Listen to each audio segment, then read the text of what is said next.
Line में खड़ी उस लड़की ने न किसी से बहस की थी, न ऊंची आवाज में बोली थी, न किसी का रास्ता रोका था। फिर भी अचानक भीड़ के बीच खड़े एक सिपाही का हाथ उठा और अगले ही पल थप्पड़ की आवाज पूरे दफ्तर में गूंज गई, जैसे किसी के गाल पर नहीं बल्कि उसकी इज्जत पर मारा गया हो। लोग पल भर के लिए ठिठक गए। किसी की सांस अटक गई, किसी ने आंखें झुका लीं, किसी ने मोबाइल निकाल लिया और किसी ने मन ही मन तय कर लिया कि यह उसकी लड़ाई नहीं है। लड़की का सिर अपने आप झुक गया, आंखों के सामने अंधेरा छा गया, हाथ से कागज गिरकर जमीन पर बिखर गए और तभी उस सिपाही की कड़क आवाज गूंजी, ज्यादा बन मत, गरीब है तो अपनी औकात में रह। लेकिन उस पल किसी को अंदाजा नहीं था कि जिस लड़की को उन्होंने सबसे कमजोर समझकर चुप करा दिया, वही लड़की कुछ ही दिनों में पुलिस से लेकर मंत्री तक की नींद उड़ा देने वाली है। क्योंकि थप्पड़ सिर्फ उसके गाल पर नहीं पड़ा था, वो एक ऐसे सच पर पड़ा था जो अब बहुत जल्द सामने आने वाला था। उस सरकारी दफ्तर के बाहर सुबह से ही लंबी लाइन लगी थी। धूप अभी तेज नहीं हुई थी, लेकिन लोगों के चेहरों पर थकान साफ दिख रही थी। कोई पेंशन के कागज लिए खड़ा था, कोई राशन कार्ड के लिए, कोई किसी बेटे की नौकरी की सिफारिश का सपना लिए। और उसी लाइन में सबसे पीछे खड़ी थी वह लड़की। नाम था राधा। उम्र कोई 22-23 साल से ज्यादा नहीं। पतला सा शरीर, सादा सलवार कमीज, पैरों में घिसी हुई चप्पल और हाथ में एक पुराना फोल्डर जिसमें जिंदगी भर की उम्मीदें बंद थीं। वह बार बार फोल्डर को सीने से लगा लेती, जैसे डर हो कि कहीं कोई छीन न ले। क्योंकि उसी फोल्डर में उसके पिता के इलाज से जुड़े कागज थे। वही पिता जो पिछले 6 महीनों से अस्पताल के चक्कर काटते काटते अब बिस्तर से उठने लायक भी नहीं बचे थे। राधा सुबह 4 बजे उठकर गांव से बस पकड़कर यहां आई थी। रास्ते भर यही सोचती रही कि आज शायद उसका काम हो जाएगा, शायद किसी बाबू का दिल पसीज जाए, शायद कोई सिस्टम उसे भी इंसान समझ ले। लेकिन लाइन में खड़े बाकी लोगों की तरह उसे भी पता था कि यहां गरीब का काम आखिर में ही होता है।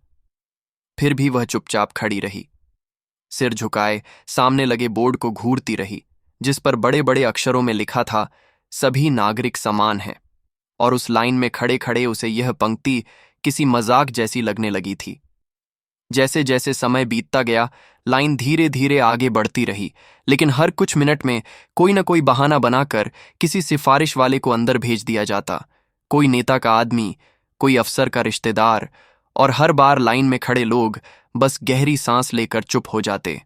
राधा भी चुप थी, लेकिन उसके मन में डर बढ़ता जा रहा था, क्योंकि उसे पता था कि दोपहर बाद डॉक्टर की पर्ची जमा करने की आखिरी तारीख है। तभी अचानक उसके आगे खड़ा आदमी किसी से उलझ पड़ा और पीछे धक्का लगा। राधा का पैर फिसला और वह अनजाने में लाइन से आधा कदम आगे आ गई। बस यही एक पल था जिसने उसकी जिंदगी का रुख बदल दिया। सामने खड़े सिपाही ने उसे ऐसे घूरा जैसे उसने कोई बड़ा गुनाह कर दिया हो। अरे, लाइन में रहना नहीं आता क्या? सिपाही चिल्लाया। राधा ने घबराकर हाथ जोड़ ली, बोली, गलती हो गई साहब, धक्का लग गया था। लेकिन उसकी आवाज इतनी धीमी थी कि शायद खुद उसे भी सुनाई नहीं दी। सिपाही ने उसकी बात सुने बिना ही थप्पड़ जड़ दिया। भीड़ में एक सन्नाटा छा गया। राधा की आंखों से अपने आप आंसू बह निकले, लेकिन उसने रोने की आवाज नहीं निकाली, बस जमीन पर गिरे कागज समेटने लगी।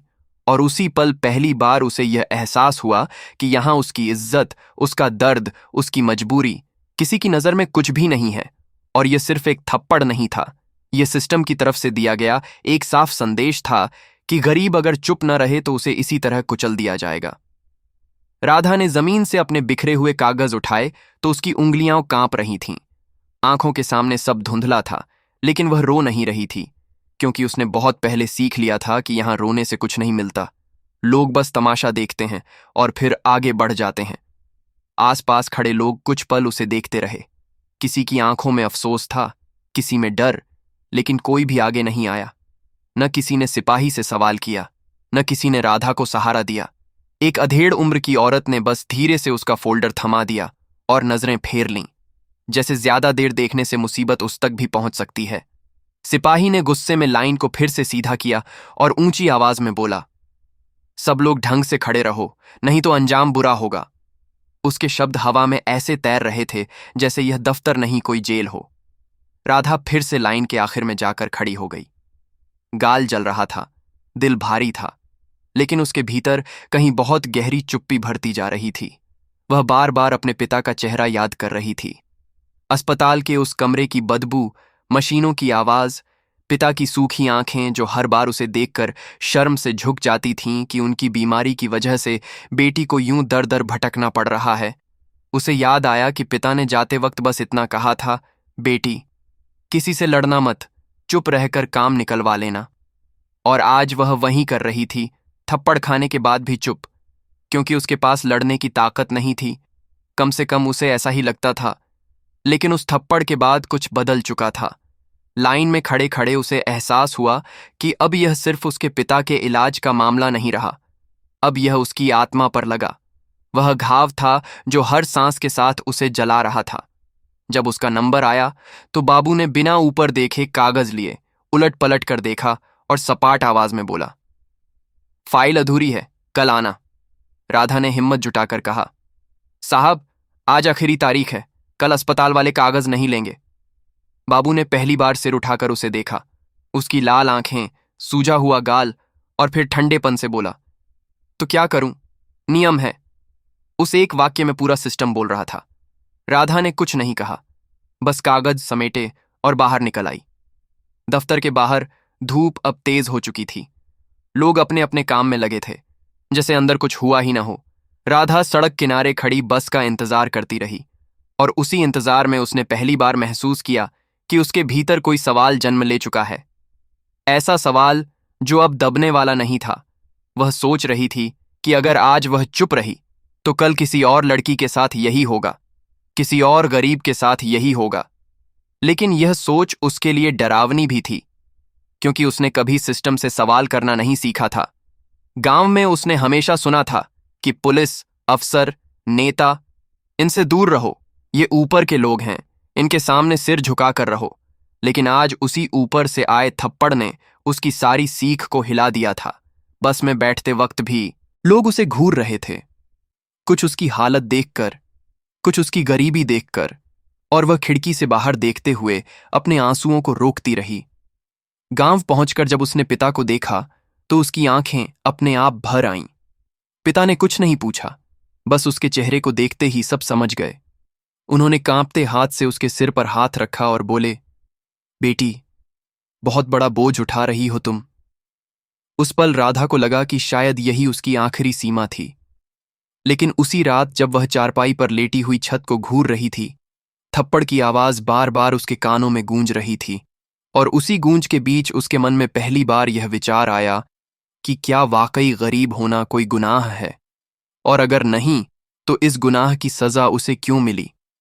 उसे नहीं पता था कि यह सवाल उसे कहां ले जाएगा, लेकिन इतना तय था कि अब वह पहले जैसी नहीं रही, क्योंकि जो चुप्पी अब तक उसकी मजबूरी थी वह धीरे धीरे गुस्से में बदलने लगी थी। एक ऐसे गुस्से में जो अब भी बाहर नहीं आया था, लेकिन अंदर ही अंदर उसे कुछ बड़ा करने के लिए तैयार कर रहा था।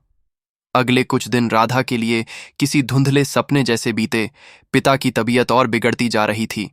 डॉक्टर हर बार नई दवा लिख देते और बाहर से लानी पड़ती, क्योंकि सरकारी अस्पताल में या तो दवा खत्म होती या फिर ऊपर से आदेश नहीं आया कहकर टाल दिया जाता। राधा सुबह गांव के एकमात्र प्राइवेट क्लिनिक में झाड़ू पोंछा करने जाती। वहां से जो थोड़ा बहुत पैसा मिलता उसी से घर का खर्च और दवाइयों का इंतजाम करती। लेकिन हर दिन उसे लग रहा था जैसे वह सिर्फ शरीर से काम कर रही है, उसका मन कहीं और अटका हुआ है। उस थप्पड़ के बाद से उसका चेहरा जैसे बदल गया था। आईने में खुद को देखती तो गाल की सूजन उतर चुकी थी, लेकिन आंखों में एक स्थायी थकान और अजीब सी सख्ती आ गई थी। गांव की औरतें जब उससे पूछतीं कि शहर में काम हुआ या नहीं, तो वह बस सिर हिला देती, किसी को कुछ नहीं बताती, क्योंकि वह जानती थी कि अगर उसने पूरी बात बताई तो लोग या तो उसे चुप रहने की सलाह देंगे या फिर कहेंगे कि तूने ही कुछ किया होगा, और यह सुनने की ताकत अब उसमें नहीं बची थी। एक शाम जब वह पिता के पास बैठी उनकी सांसों की आवाज सुन रही थी, पिता ने बहुत धीमे से कहा, बेटी, अगर ज्यादा तकलीफ हो रही है तो मत जाना शहर, भगवान पर छोड़ दे। राधा ने पहली बार उनकी बात का जवाब नहीं दिया। उसने बस बाहर आंगन में अंधेरे की तरफ देखा, जहां दूर कहीं किसी के रेडियो से खबरें चल रही थीं, नेताओं के भाषण, योजनाओं के दावे, और उसे अजीब सा लग रहा था कि जिन आवाजों में इतनी ताकत है वे उसकी आवाज क्यों नहीं सुन पा रहीं। उसी रात गांव में बिजली चली गई और अंधेरे में लेटी राधा को बार बार दफ्तर का वह दृश्य याद आता रहा। सिपाही की आंखों में नफरत, भीड़ की खामोशी, बाबू की ठंडी आवाज, और इन सब के बीच उसका अपना झुका हुआ सिर। वह सोचने लगी कि क्या सिस्टम को तभी फर्क पड़ता है जब कोई ऊपर वाला बोले? क्या गरीब की आवाज की कोई कीमत नहीं? अगले दिन वह फिर शहर गई, इस बार दफ्तर नहीं बल्कि अस्पताल, क्योंकि पिता की हालत अचानक बिगड़ गई थी। इमरजेंसी वार्ड के बाहर डॉक्टरों और नर्सों की भागदौड़ थी। राधा घंटों बाहर बैठी रही, हर गुजरते चेहरे को उम्मीद से देखती रही, लेकिन कोई उसे ठीक से जवाब नहीं दे रहा था। एक जूनियर डॉक्टर ने उसे एक तरफ बुलाकर कहा, इनका केस थोड़ा गंभीर है, बेहतर होगा आप जल्दी कुछ इंतजाम कर लें। राधा समझ गई कि इंतजाम का मतलब क्या है। उसने जेब टटोली, उसमें कुछ सिक्के और मुड़े तोड़े नोट थे। उसने सब डॉक्टर की तरफ बढ़ा दिए। डॉक्टर ने एक नजर डाली और मुंह फेर लिया। उस पल उसे लगा जैसे पूरी दुनिया उसे यह बता रही हो कि उसकी मेहनत, उसकी ईमानदारी, उसकी मजबूरी किसी काम की नहीं। अस्पताल के बाहर खड़ी होकर उसने पहली बार खुद को इतना अकेला महसूस किया कि सांस लेना भी भारी लगने लगा। वह रोना चाहती थी, जोर जोर से चिल्लाना चाहती थी, लेकिन उसके गले से आवाज नहीं निकली, बस आंखों से आंसू बहते रहे। और उसी भीड़ में खड़े खड़े उसे लगा कि अगर आज भी वह चुप रही तो यह चुप्पी उसके पिता की जान ले लेगी। उसी शाम उसने एक फैसला लिया, वह फैसला जो उसने कभी सोचा भी नहीं था। उसने पिता के पास जाकर उनके हाथ थामे और बहुत शांत आवाज में कहा, बाबा, अब मैं चुप नहीं रहूंगी। पिता ने उसकी आंखों में देखा, वहां डर भी था, दर्द भी, लेकिन उसके साथ एक अजीब सी दृढ़ता भी थी। उन्होंने कुछ नहीं कहा, बस धीरे से उसकी उंगलियां दबाईं, जैसे बिना शब्दों के उसे इजाजत दे रहे हों। राधा को नहीं पता था कि आगे का रास्ता कितना मुश्किल होगा, किस किस से टकराना पड़ेगा, लेकिन उसे इतना समझ आ चुका था कि सिस्टम की दीवारें यूं ही नहीं गिरती। उन्हें हिलाने के लिए किसी न किसी को चोट खानी ही पड़ती है, और उस चोट का निशान वह अपने गाल पर पहले ही झेल चुकी थी। अब सवाल सिर्फ इतना था कि क्या वह उस निशान को अपनी कमजोरी बनाएगी या अपनी ताकत। राधा का फैसला लेना जितना आसान लगा था, उस पर चलना उतना ही कठिन साबित होने वाला था, क्योंकि अगले ही दिन जब वह शहर गई तो उसे एहसास हुआ कि सिस्टम से टकराने की कीमत सिर्फ हिम्मत नहीं, बहुत कुछ और भी मांगती है। उसने सबसे पहले उसी सरकारी दफ्तर का रुख किया जहां उसे थप्पड़ पड़ा था। इस बार उसके हाथ में सिर्फ फाइल नहीं थी, बल्कि मन में एक अजीब सी तैयारी थी, जैसे उसने पहले ही खुद को हर अपमान के लिए तैयार कर लिया हो। दफ्तर के बाहर वही लाइन, वही चेहरे, वही थकान, लेकिन आज राधा की आंखें झुकी हुई नहीं थीं। वह सीधे अंदर गई और शिकायत काउंटर की तरफ बढ़ी। वहां बैठे क्लर्क ने उसे ऊपर से नीचे तक देखा और बिना भाव बदले कहा, शिकायत लिखित में दो। राधा ने कांपते हाथों से एक सादा सा कागज आगे बढ़ाया, जिस पर उसने रात भर जागकर पूरी घटना लिखी थी। सिपाही का नाम नहीं जानती थी, बस वर्दी, जगह और वक्त लिखा था। क्लर्क ने कागज पढ़ा, फिर हंसकर बोला, तुम्हें पता है ये किसके खिलाफ है? राधा ने सिर हिलाया, पुलिस वाले के। क्लर्क ने कुर्सी से पीछे टिकते हुए कहा, तो फिर जाओ, पहले किसी बड़े आदमी से बात करो। उस एक वाक्य में फिर वही पुराना संदेश था कि गरीब की शिकायत यहां सिर्फ कागज होती है, इंसाफ नहीं। लेकिन राधा ने कागज वापस नहीं लिया। उसने बहुत धीमे लेकिन साफ शब्दों में कहा, मैं यहीं जमा करूंगी। क्लर्क की भौहें तन गईं। उसने आसपास देखा, जैसे कोई सुन तो नहीं रहा, फिर फाइल को एक तरफ रख दिया और बोला, देखो लड़की, ज्यादा चालाकी मत करो, उल्टा फंस जाओगी। ये पहली खुली धमकी थी। राधा के दिल की धड़कन तेज हो गई, लेकिन उसने खुद को संभाला। बाहर निकलकर वह सीधे थाने पहुंची, वही थाना जिसके सिपाही ने उसे थप्पड़ मारा था। थाने की दीवारों पर टंगे पोस्टर, कानून के स्लोगन सब उसे खोखले लग रहे थे। ड्यूटी ऑफिसर ने उसकी बात सुनी, बीच बीच में फोन उठाता रहा, फिर बोला, बिना नाम के शिकायत नहीं लिख सकते। राधा ने कहा, नाम मुझे नहीं पता। ऑफिसर ने कंधे उचकाए, तो फिर कैसे चलेगा? उसके शब्दों में कोई दुश्मनी नहीं थी, बस एक ठंडी बेरुखी थी। जैसे यह मामला उसके लिए मौजूद ही न हो। राधा बाहर आ गई। थाने के बाहर खड़े होकर उसे लगा जैसे चारों तरफ दीवारें खड़ी हो गई हों, हर रास्ता बंद, हर दरवाजा भारी। उसी समय किसी ने उसके कंधे पर हल्के से हाथ रखा। पीछे मुड़कर देखा तो एक अधेड़ उम्र का आदमी था, सादा कपड़े, आंखों में अजीब सी सतर्कता। उसने बहुत धीमे से पूछा, तुम्हारे साथ दफ्तर में कुछ गलत हुआ था? राधा चौंकी। उसने हामी भरी। आदमी ने इधर उधर देखा और बोला, यहां बात मत करो। उसने खुद को एक सामाजिक कार्यकर्ता बताया जो अक्सर ऐसे मामलों में मदद करता है। राधा को भरोसा करना मुश्किल लग रहा था, लेकिन उसके पास विकल्प भी नहीं थे। उसने उसे पास की चाय की दुकान पर बैठाया। वहां भीड़ के शोर में उसने पूरी बात सुनी, बीच बीच में सवाल पूछता रहा और आखिर में बोला, लड़ाई लंबी होगी। ये सुनकर राधा के मन में एक पल को डर उठा, क्योंकि उसके पास वक्त कम था। पिता की हालत रोज गिरती जा रही थी। उसने कहा, मुझे इंसाफ चाहिए, जल्दी। आदमी ने गहरी सांस ली। इंसाफ और जल्दी दोनों एक साथ कम ही मिलते हैं। फिर भी उसने उसे कुछ नंबर दिए, कुछ पते बताए, मानवाधिकार आयोग, जिला कार्यालय, और सबसे अहम बात यह कही कि तुम्हें हर जगह एक ही बात बार बार कहनी होगी, थक जाना लेकिन रुकना मत। उस दिन के बाद राधा की जिंदगी एक अजीब से चक्कर में फंस गई। सुबह काम, फिर शहर के चक्कर, कभी किसी दफ्तर में घंटों इंतजार, कभी किसी अफसर के सामने खड़ी होकर अपनी कहानी दोहराना। हर बार वही नजरें, कभी शक की, कभी दया की, कभी खुली ऊब की। कुछ लोग कहते, सबूत कहाँ है? कुछ कहते, गलती दोनों तरफ से हुई होगी। और हर बार राधा को लगता कि उसे फिर से वही थप्पड़ पड़ रहा है, बस इस बार हाथ दिखाई नहीं दे रहा। सबसे मुश्किल वह पल था जब उसे एक अफसर ने सलाह दी, समझदारी इसी में है कि आप मामला खत्म कर दें, आगे बढ़ें। उस दिन वह पहली बार गुस्से में बोली, मैं आगे बढ़ूं तो फिर पीछे कौन रुकेगा? कमरे में कुछ सेकंड का सन्नाटा छा गया। अफसर ने उसे घूरा, फिर फाइल बंद कर दी। बाहर निकलते वक्त राधा के पैर लड़खड़ा रहे थे, लेकिन उसके भीतर एक अजीब सी ताकत भी जन्म ले रही थी। हर अपमान, हर टाल मटोल, हर ठुकराया जाना उसे तोड़ने के बजाय और सख्त बना रहा था। रात को जब वह पिता के पास बैठती तो उनके चेहरे पर बढ़ती कमजोरी देखकर उसका दिल कांप जाता। कई बार मन करता कि सब छोड़ दे, लेकिन फिर उसे उस सिपाही का चेहरा याद आ जाता और उसे लगता कि अगर वह आज पीछे हटी तो वह थप्पड़ हमेशा के लिए उसकी पहचान बन जाएगा। गांव में लोग उसके बारे में बातें करने लगे थे। कोई कहता, लड़की बिगड़ गई है। कोई कहता, सिस्टम से लड़कर क्या मिलेगा। लेकिन कुछ आंखें ऐसी भी थीं जिनमें छुपी हुई उम्मीद थी, और उन्हीं आंखों के सहारे राधा हर सुबह उठती, अपने फटे जूतों में पैर डालती और फिर से उसी लड़ाई में उतर जाती। यह लड़ाई अब सिर्फ उसके लिए नहीं रह गई थी। उसे खुद भी नहीं पता चला कि कब वह एक अकेली पीड़िता से एक सवाल बन गई।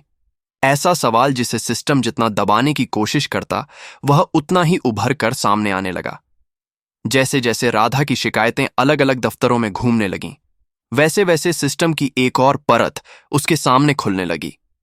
यह परत खुली गालियों या थप्पड़ों की नहीं थी, बल्कि चुपचाप दबाने, थकाने और डराने की थी। एक दिन जिला कार्यालय से उसे फोन आया कि उसकी शिकायत पर प्रारंभिक जांच होगी। यह सुनकर उसे पहली बार लगा कि शायद बात आगे बढ़ रही है। वह सुबह सुबह शहर पहुंची, बाहर घंटों बैठी रही। अंदर से नाम पुकारा गया तो वह एक छोटे से कमरे में पहुंची जहां 3 लोग बैठे थे। सवाल पूछे गए, लेकिन सवालों में सच्चाई ढूंढने की जगह उसकी नीयत पर शक ज्यादा था। तुम अकेली थी? किसी ने देखा? पहले कभी पुलिस से कोई झगड़ा हुआ? हर सवाल उसके दर्द को जैसे काट काट कर टुकड़ों में बांट रहा था। उसने हर बार वही बात दोहराई, शांत लेकिन साफ। और जब उसने पूछा कि आगे क्या होगा तो जवाब मिला, हम देखेंगे। उस देखेंगे में कोई समय सीमा नहीं थी। बाहर निकलते ही उसे महसूस हुआ कि यह लड़ाई सिर्फ कानून की नहीं, धैर्य की भी है। उसी शाम गांव लौटी तो पिता की हालत और बिगड़ चुकी थी। सांस फूलती थी, बोलने में तकलीफ। डॉक्टर ने इशारे में समझा दिया कि अब वक्त कम है। राधा ने पहली बार खुद को टूटते हुए महसूस किया। उसे लगा जैसे सिस्टम उसकी शिकायतों के साथ साथ उसके पिता की सांसों को भी टाल रहा है। रात को वह आंगन में अकेली बैठी रही, आसमान की तरफ देखती रही। मन में बार बार यही सवाल उठता रहा कि क्या उसने सही किया। क्या इस लड़ाई की कीमत बहुत ज्यादा नहीं है? अगले दिन जब वह काम पर गई तो क्लिनिक के मालिक ने उसे अलग बुलाकर कहा, तुम्हारे चक्कर में हमें भी दिक्कत हो सकती है, थोड़े दिन मत आया करो। यह साफ संकेत था कि उसकी लड़ाई की आंच अब उसकी रोजी रोटी तक पहुंचने लगी है। घर लौटते वक्त उसे रास्ते में वही सामाजिक कार्यकर्ता मिला जिसने पहले मदद की थी। उसने राधा के चेहरे पर थकान देख ली, बिना पूछे बोला, दबाव बढ़ेगा, और फिर बहुत धीरे से कहा, पर अगर तुम रुकी नहीं तो ऊपर तक हलचल होगी। यह बात सुनकर राधा के मन में अजीब सा डर और उम्मीद एक साथ उठी। कुछ ही दिनों में थाने से एक सिपाही गांव आया। उसने सीधे कोई धमकी नहीं दी, बस पड़ोसियों के सामने ऊंची आवाज में पूछा, यहीं रहती है वो लड़की? गांव वालों ने उसे ऐसे देखा जैसे राधा ने कोई अपराध कर दिया हो। वह समझ गई कि यह भी एक तरीका है, बदनाम करने का, अकेला करने का। पिता ने यह सब देखा तो उनकी आंखों में चिंता और अपराध बोध उतर आया। उन्होंने कांपती आवाज में कहा, मेरी वजह से तुझे यह सब सहना पड़ रहा है। राधा ने पहली बार उनके सामने खुद को मजबूत दिखाने की कोशिश की। बोली, नहीं बाबा, यह आपकी वजह से नहीं, ये इसलिए है क्योंकि किसी ने हमें कमजोर समझ लिया। लेकिन भीतर ही भीतर वह जानती थी कि अब हर कदम का असर उसके घर पर पड़ रहा है। कुछ दिन बाद जिला कार्यालय से खबर आई कि उसकी शिकायत सबूतों के अभाव में बंद की जा सकती है। यह सुनकर उसे ऐसा लगा जैसे किसी ने उसके सीने पर पत्थर रख दिया हो। उसने उसी दिन आखिरी हिम्मत जुटाकर एक और अर्जी लिखी, इस बार सीधे राज्य स्तर पर। वहां तक पहुंचने के लिए उसने बसें बदलीं, लोगों से पते पूछे, धूप में घंटों चली, और जब आखिरकार उस बड़े से भवन के बाहर पहुंची तो उसे लगा जैसे वह किसी और ही दुनिया में आ गई हो। अंदर का माहौल ठंडा, साफ, शांत, लेकिन उस शांति में भी एक दूरी थी। उसकी बात सुनी गई, कागज लिए गए, और फिर वही वाक्य, आपको सूचना दी जाएगी। बाहर निकलते वक्त उसके पैरों में जान नहीं थी। जेब में पैसे खत्म हो चुके थे और दिमाग में पिता का चेहरा घूम रहा था। उसी रात अस्पताल से फोन आया कि हालत गंभीर है। राधा दौड़ती हुई पहुंची। पिता बेहोश पड़े थे। मशीनों की आवाज के बीच वह उनके हाथ पकड़े बैठी रही। मन में एक अजीब सी कड़वाहट थी कि वह यहां अपने पिता की जिंदगी और वहां अपने सम्मान दोनों के लिए लड़ रही है, और दोनों जगह सिस्टम उसे इंतजार करने को कह रहा है। कई घंटे बाद डॉक्टर ने उसे बाहर बुलाकर कुछ कहा जो उसने सुना नहीं। बस इतना समझ आया कि अब चमत्कार ही बचा है। उस रात अस्पताल के गलियारे में बैठे बैठे राधा को लगा कि शायद यह लड़ाई उससे बड़ी है। शायद वह अकेली कुछ नहीं बदल पाएगी। लेकिन उसी गलियारे में उसने कुछ और भी देखा, कुछ और मरीजों के चेहरे, कुछ और परिवारों की थकी आंखें, और उसे अचानक एहसास हुआ कि उसका दर्द अकेला नहीं है। वह अगर आज हार गई तो यह हार सिर्फ उसकी नहीं होगी। यही सोच उसे अगली सुबह फिर खड़ा कर देती है, थकी हुई, टूटी हुई, लेकिन अब पीछे हटने को तैयार नहीं, क्योंकि अब उसके पास खोने को बहुत कम और लड़ने को बहुत ज्यादा था। और सिस्टम चाहे जितना दबाव डाले, उसके भीतर जगा यह सवाल अब किसी भी कीमत पर फिर से चुप होने वाला नहीं था। अस्पताल के उस गलियारे में बैठी राधा को पहली बार यह एहसास हुआ कि उसकी लड़ाई अब सिर्फ एक घटना या एक थप्पड़ तक सीमित नहीं रही। वह धीरे धीरे किसी ऐसी जगह पहुंच रही थी जहां बातें फाइलों और दफ्तरों से निकलकर लोगों की जिंदगी से जुड़ने लगी थीं। उसी रात एक नर्स ने उसे चुपचाप बताया कि अस्पताल में आए दिन गरीबों के साथ ऐसा ही होता है। फाइलें अटक जाती हैं, इलाज टल जाता है, और फिर सब इसे किस्मत कहकर भूल जाते हैं। राधा ने उस नर्स की आंखों में वही डर और बेबसी देखी जो उसने अपने भीतर महसूस की थी। अगली सुबह जब वह अस्पताल से निकली तो उसके फोन पर एक अनजान नंबर से कॉल आया। दूसरी तरफ आवाज बहुत संयत थी। क्या आप राधा बोल रही हैं? उसने हाँ कहा। आवाज ने खुद को एक पत्रकार बताया और कहा कि उसे सरकारी दफ्तर में हुए उस थप्पड़ की जानकारी मिली है। राधा कुछ पल चुप रही। उसे समझ नहीं आ रहा था कि भरोसा करे या नहीं, क्योंकि अब तक हर नया दरवाजा या तो बंद निकला था या फिर किसी नए दर्द की वजह बना था। पत्रकार ने बिना दबाव डाले बस इतना कहा, अगर आप चाहें तो मिल सकते हैं। राधा ने हामी भर दी। मिलने पर उसने देखा कि वह कोई बड़े चैनल का स्टार रिपोर्टर नहीं था, बल्कि एक छोटा सा कैमरा और नोटबुक लिए एक साधारण आदमी था। उसने राधा की पूरी कहानी सुनी। बीच में कोई सनसनीखेज सवाल नहीं किया, बस ध्यान से सुनता रहा और आखिर में बोला, यह कहानी सिर्फ आपकी नहीं है। यह वाक्य राधा के दिल में अटक गया। अगले कुछ दिनों में उस पत्रकार ने दफ्तर, थाने और अस्पताल के बाहर जाकर लोगों से बात की। कुछ ने कैमरे के सामने आने से मना कर दिया, लेकिन कुछ ने बिना नाम बताए वही अनुभव साझा किए। राधा पहली बार देख रही थी कि उसका दर्द किसी और के दर्द से जुड़ रहा है। उसी बीच राज्य कार्यालय से भी जवाब आया कि उसकी शिकायत पर विस्तृत जांच के आदेश दिए गए हैं। यह खबर उम्मीद की तरह थी, लेकिन अधूरी, क्योंकि अब तक उसने बहुत से कागजों में उम्मीद को दम तोड़ते देखा था। गांव में यह बात फैलने लगी कि राधा का मामला अब अखबारों तक पहुंच सकता है। कुछ लोग डर गए, कुछ ने उससे दूरी बना ली, लेकिन कुछ ऐसे भी थे जो चुपके से आकर कहते, अगर कुछ हो तो बताना। राधा को समझ में आ रहा था कि सिस्टम की पकड़ सिर्फ दफ्तरों में नहीं, समाज के भीतर भी है। उसी दौरान उसे पता चला कि जिस सिपाही ने उसे थप्पड़ मारा था, उसका तबादला पास के थाने में कर दिया गया है। यह सुनकर उसका दिल डूब गया, क्योंकि यह सजा नहीं बल्कि बचाव था। लेकिन पत्रकार ने कहा, यह भी एक संकेत है कि ऊपर हलचल हुई है। राधा के मन में सवाल उठने लगे कि आखिर ऊपर कौन है, किस स्तर तक यह बात पहुंच चुकी है। एक शाम जब वह अस्पताल से लौट रही थी, तो उसी सामाजिक कार्यकर्ता ने उसे बताया कि राज्य मानवाधिकार आयोग ने उसके मामले में नोटिस भेजा है। यह खबर पहली बार ऐसी थी जिसमें सिर्फ शब्द नहीं, कार्रवाई की उम्मीद थी, लेकिन साथ ही दबाव भी बढ़ गया। थाने से फिर फोन आया। इस बार नरमी से बात की गई। आप चाहें तो मामला आपसी समझौते से निपटा सकते हैं। राधा समझ गई कि यह नरमी भी डर का ही एक रूप है। उसने साफ मना कर दिया। रात को पिता होश में आए तो उन्होंने कमजोर आवाज में पूछा, क्या तूने किसी बड़े झमेले में हाथ डाल दिया है? राधा ने उनके हाथ पकड़कर कहा, बाबा, अगर आज मैं पीछे हटी तो कल कोई और बेटी यहां बैठेगी। पिता की आंखों से आंसू बह निकले, शायद दर्द के, शायद गर्व के। और उसी पल राधा को लगा कि चाहे आगे कुछ भी हो, वह अब अकेली नहीं है। अगले दिन अखबार में एक छोटी सी खबर छपी, बिना फोटो के, बस कुछ पंक्तियां। लेकिन उन पंक्तियों में उसका दर्द था, उसका थप्पड़ था, और सिस्टम के लिए एक सवाल था। लोग पढ़ते हुए आगे बढ़ गए, लेकिन कहीं ना कहीं यह खबर उन जगहों तक भी पहुंच रही थी जहां अब तक सिर्फ फाइलें बोलती थीं। राधा को महसूस होने लगा कि अब मामला धीरे धीरे उसकी पकड़ से बाहर जा रहा है। यह अच्छा भी था और डरावना भी, क्योंकि जब सच ऊपर तक जाता है तो रास्ते में बहुत कुछ कुचला जाता है, और वह नहीं जानती थी कि अगला झटका कहां से आएगा। बस इतना तय था कि अब पीछे लौटने का रास्ता पूरी तरह बंद हो चुका था।